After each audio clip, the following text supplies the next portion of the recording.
So, yan na nga guys, update natin, tanghali. Yan, ito na, dumidilim na siya at kumakapal na yung ulap. Yan, at saka medyo lumalakas na rin yung alon. Yan, ito na yung bagyong Berbini. Berbini ba? Berbini. Yan. Grabe, lakas na ng hangin. Pero ang ganda pa rin ang view. Ganda talaga dito guys. Yan. Paparamdam na si Bagyong Berbini.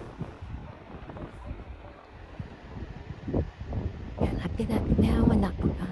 Masyon. Yung happy daw, inap talaga yung ano.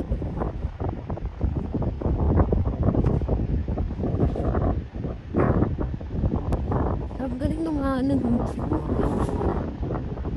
Mayroong ano dyan. Malalig dyan manda. Kaya siya hanggang dyan. Tapos na bahayo.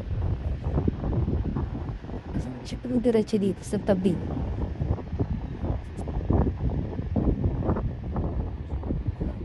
Kahit po magpapasya, ang ganda ba?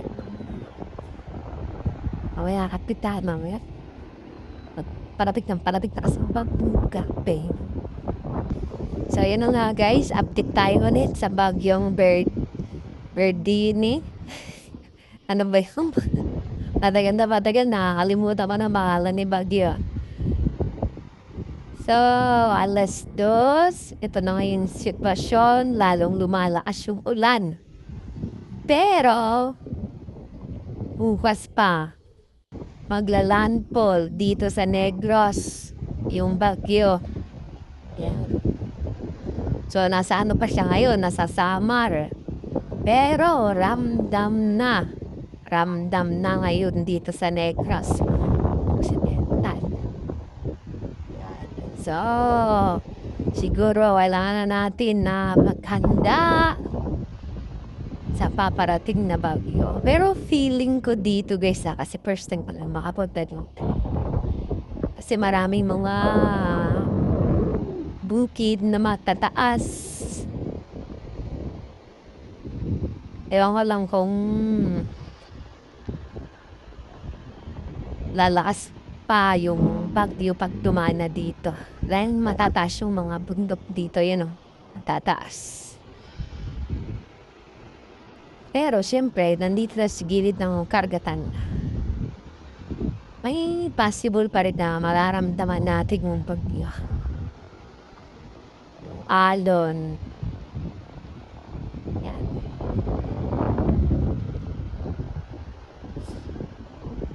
Pero sa taas siya parang gitna ng Negros. Tatama or parang malapit na sa Bacolod. Parang dun sa Tatama sa taas yan eh. Dito siya dadaan. Pataas. Papunta dun. Papunta na siya ng Palawan. Ayan. Pero bukas pa siya maglalandfall. Ayan, so ingat-ingat tayo lahat. Update tayo mamaya. So yan na nga guys. Update natin sa Bagyong Berbina. Berbina. Ang hirap namang banggitin. Ayan guys. So nagkumpisa na ang pag-uulan. Pero bukas pa naman na maglalandfall dito sa Negros Occidental. Ayan. Ramdam na dito guys. Umuulan na siya at medyo humahangin na rin siya. Yan, oh. Tsaka sobrang dilim na dito. Alas 4 pero madilim na. At nag-uumpisa na rin. Pumaalon. Ayan, oh. Maliit pa yung alon. Pero ramdam na guys yung bagyo. Siguro nasa ano na siya. Nasa Mindanao. Ay hindi. Kanina kasi nasa Samar eh. So ibig sabihin nasa Cebu na siya.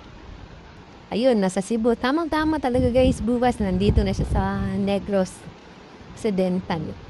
Ano? Ramdam na dito. Pero ang ganda pa rin ng view guys. So, Walang kupas.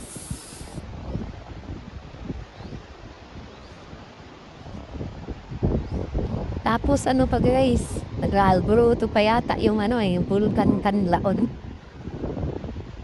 Nag-alboroto pa yata eh. So, mula dito, 3 hours yung biyahe papunta nga Mount Kanlaon.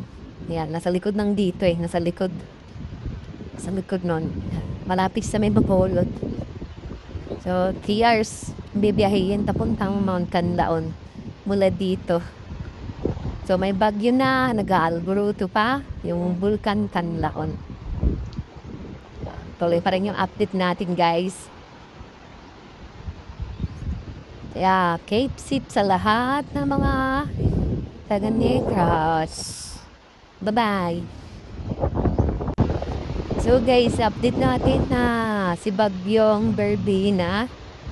Alas 5 ng hapon. So, ito na guys, sobrang dilim na at napakalakas na ng hangin. So, si Berbina ay nasa, nasa Cebu. Cebu North. Ayan, so doon na siya ngayon. So, papunta na sa dito sa Negros Occidental. Kaya ramdam na dito kasi ang lapit na niya eh. Malapit kasi dito eh, Super lakas ng hangin. Parang tabi na si Bagyong Berbina sa Negros Occidental. Pati the best snacks. Lumalabas daw aslan yung alon. Saka hangin. Yan o. Yan, uptick pa rin natin maya-maya guys. Bukas kasi bukas nga siya maglalagkod dito sa Negros Occidental. So ngayon, doon siya ngayon nag-gawin siya sa Cebu. Cebu na naman yung inaatakan guys. So bumalik na naman siya doon. So hindi pa nga nakapunta sa Cebu. So ito na naman. Grabe guys, ang dilim na dito. Hindi na makita yung mga bundok. So ang lakas na rin ako doon. Kaya no?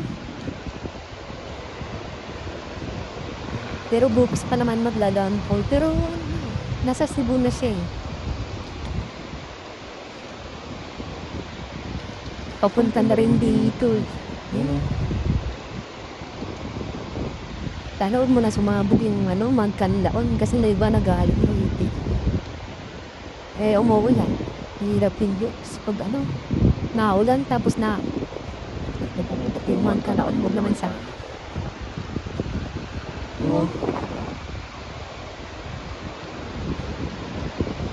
doon. Dilim na, zero visibility na.